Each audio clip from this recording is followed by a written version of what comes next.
I'm gonna show you how we can do this. All right. So secret number 2 is message hacking. Okay. So what you need to do if you want to be to have a podcast and you don't have to worry about being perfect, we're just going to message hack. We're going to message hack. All right. So I'm going to show you exactly how you're going to get over the feeling of feeling like you need to be perfect.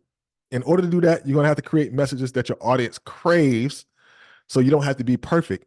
In fact, your audience will tell you exactly what to say to them. All right. They're going to tell you exactly what to say to them. All right. Now, do you want to know how you can create the perfect message every single time and know that you're going to know that it's 100% perfect? Please put a yes in the comments if that's you, because that's what we're about to teach. That's what I'm about to teach you. That's what I'm about to teach you. Okay. All right, cool. So the reasons why not having messaging hacking has or will hurt you is that, number one, you have no idea what your audience wants to hear. And that's going to lead you to not want to put out episodes. Okay. Because what's going to happen is you start to put this mental picture in your head of what's going to go wrong. Right. And when you put a mental picture of your head of what's going to go wrong, we take today's present energy and we put it on a future outcome that's not even happened yet, instead of using today's energy for today to create the things today that's going to help us manifest the things in the future. Right. That's the real law of attraction. Myron Golden likes to call it the law of action. Right. I ain't got time to go into all of that, but that's going to help you. It's going to keep you from connecting with your audience. And when you do that, it's going to make you feel like you're not doing the right thing and you're going to quit. Right. And then it's going to make your audience confused on how you can help them or why they even listen to your podcast in the first place. Right. So the old way of creating podcast messages is making a long list of things you know about the subject. And that's a good thing to do, but it's a much easier way. And we're going to talk about it. Okay. And then trying to get interviews with people that tell you no, or they don't show up, or trying to come up with something off the top of your head. All right. I know that's me. but Myron says a prepared messenger is better than a prepared message. And so I live by that. Okay. So this is how I learned how to message hack. My boy E.T., anybody know about Eric Thomas? Pastor Eric Thomas, Dr. Eric Thomas. So I was listening to him. I used to listen to him all the time.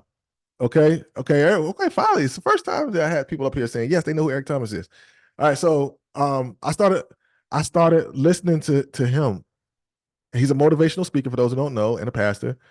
And I needed him for motivation.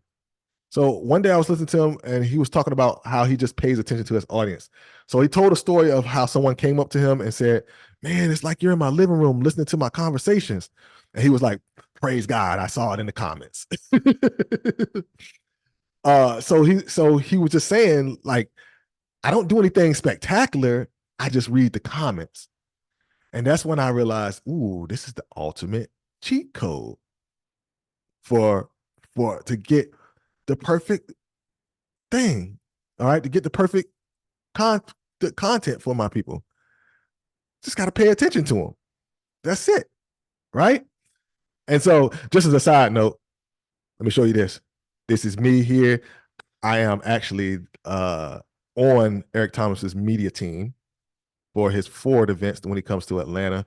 So you're really talking to somebody who really knows what they're doing, right? I just want to throw that in there. Because I love to talk about this, because I started listening to him and now I'm pinning his mic on him before he goes on stage. And so I have a relationship. And so it's cool. That's amazing. All right. So that's me at the Ford event. Anyway, let's get back. I just like to throw that slide in there. Like, yeah, you're really talking to somebody, really doing something. All right, cool. So here's the benefits of audience research. Okay. It allows you to know exactly what to talk about. It gives you the confidence to deliver your message without feeling the need to be perfect. It helps keep your audience coming back, and it helps you connect with your audience, and it builds authority with your audience. I don't know what your name is. It says iPhone 4. It says awesome. Thanks. It is awesome. It is awesome to have, especially put them on my vision board, and then bam, there we go. Crystal. Okay, Crystal. Thanks, Crystal. See if I can remember that. All right, so here is the framework. I call it the SCA framework. Simple framework. First thing we're going to do is we're going to search. We're going to go to Quora. We're going to go to YouTube, Google, any of those, any of the above, or anything that's similar. And we're going to search out questions that people are already asking. Okay. So why do we have to sit here and rack our brain about it when people are already asking the questions? See, it's not about working harder. It's about working smarter. And so I'm the king of working smarter. Hence why I flipped my classroom, because I didn't want to be doing all the work when I'm going home tired, kids having fun, right? They can do some work there in school. It's for them to do work. All right, so we're going to search. Then we're going to compile. All right, compile. So we're going to create a list of all the questions that people are asking. Okay. All right. We'll create a list of all the people are asking. And then number 3 is answer. We're going to answer each of these questions in a podcast episode. I bet you didn't think you guys thought it was harder than that. I guess you didn't think it was going to be that easy, but it's literally that easy. Now you know exactly what they want to hear because they're asking questions about it. So imagine this. You're sitting at home and your cell phone starts glitching or starts acting up. You go to your computer, you type in how to fix my iPhone, from glitching. You go to YouTube, it pops up, you get the answer, right? That's how it works. Like now, imagine you type in the question on YouTube, guess what pops up? A video pops up, it has the answer in it. What you're going to do? You're going to click on that video and you're going to listen. It doesn't matter who the person is. You're going to click on it and you're going to listen because you're trying to figure out the answer to your question. And so that is exactly how it going to work when it comes to podcasting. People that listen to podcasts and they're trying to find an answer, they're going to say, and my wife does it all the time. She's like, hey, such and such created a podcast and they talk all about it. You need to listen to it. Right. And I'm like, ooh. Now she'll tell you a different story. I'll tell you that, and then you'll say, okay, and then never go listen. But I do listen. Right. So that's simply how it is. Now I know you guys can do this because this is very, very easy. You guys are doing this already on your cell phone. Anytime you run into a problem, you go right to what? Google, and you start searching. So now what I was told before is don't chase success, get in the way of success and let it run over you. Right.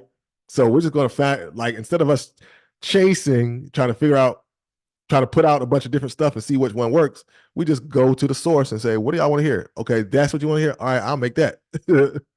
Simple as that. Now I know that sounds easy, and it is. Okay. And it is. It really is. All right. So exactly what AJ is doing. Okay. I'm proud of my man because he actually sitting up here in an actual podcast studio. Now it's not his. He rents it, but he took this thing by the horns and went full on with it. Right. He didn't know where to start either. But after 1 week of working with him, he was able to get his podcast started. He gathered all his content and he was able to move on his podcast. As you can see here, he says, I wanted to do it. He's talking about podcasting, but I wasn't really sure. But after working with Derek, I got a lot of clarity. I knew exactly what I needed to do. And Derek really broke it down step by step and helped me get going. Now, does the SEA framework sound easy? Would that give you more? Let me ask you this. Will that give you more confidence when you go out and put your episodes out, knowing that you know that these people want to hear this? They want to hear this information.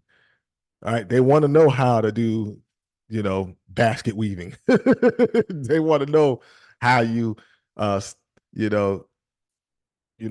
the blow of, a recession, something, if you know that stuff. Right. Yes. A kid says yes.